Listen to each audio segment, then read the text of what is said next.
Hi everybody, welcome back to my Songwriting for Songwriters weekly challenge in 2023.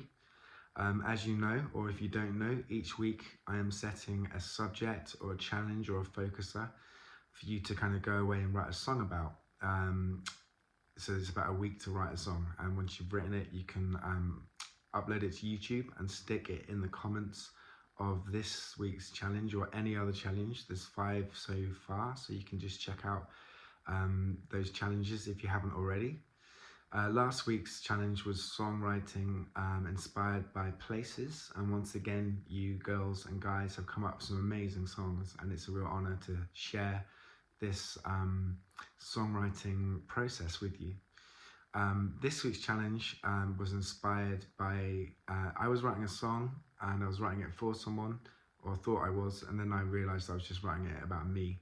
And so I just needed to, I came to the realization I needed to adjust that and address it and change the kind of lyrics. And so I kind of thought, actually that's quite a good idea for this week's challenge, which is songs inspired by names, which is obviously people.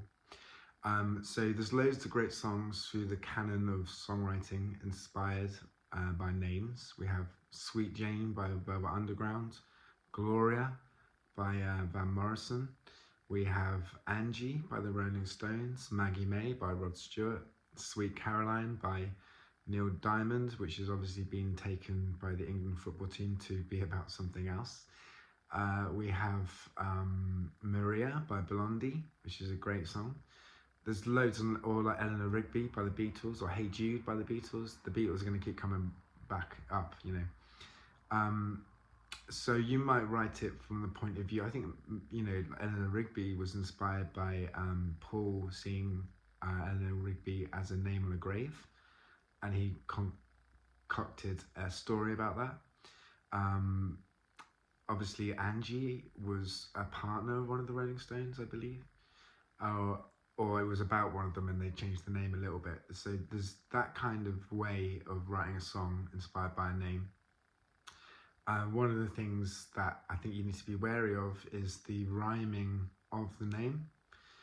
Obviously Maria, you've got to see her, is a kind of what you describe as an imperfect rhyme. It rhymes well enough, but it's not like the exact rhyme. It's going to be hard to rhyme some names. Karen, Baron, it's not going to, you don't want to say that. So you might want to just think about how you're going to get around the kind of rhymingness with a name, a song challenge inspired by a name. So you might get around that by just coming back to the name as the chorus and not having to rhyme other things with it.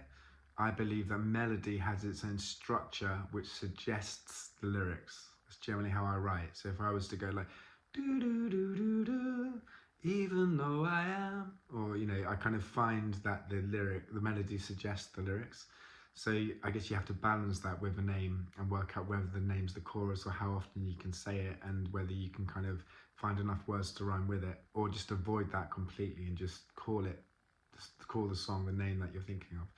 So this might be a name you like and you might concoct a story. It might be a loved one. It might be a historical figure. I think Oliver's Army by Elvis Costello was inspired by Oliver Cromwell. So that's this week's task. Songs with a name in the title, or songs, you know, called the name, if that makes sense. I hope it does. I've been a bit under the weather. So that is this week's challenge, and I look forward, as I always do, to hear what you have to sing and say. And once you've written the song, you can video it, upload it to YouTube, and post the link in the comments of this challenge. If you haven't done these challenges yet, you can check out the other ones. There's 5 now, so you can just dip in and out. Please, if you haven't already, subscribe to the channel and share it with people who you think might be interested, and thank you for those of you who have done that. I will be back next week with another one, and look forward to hearing what you've got to sing. Okay, have a good week.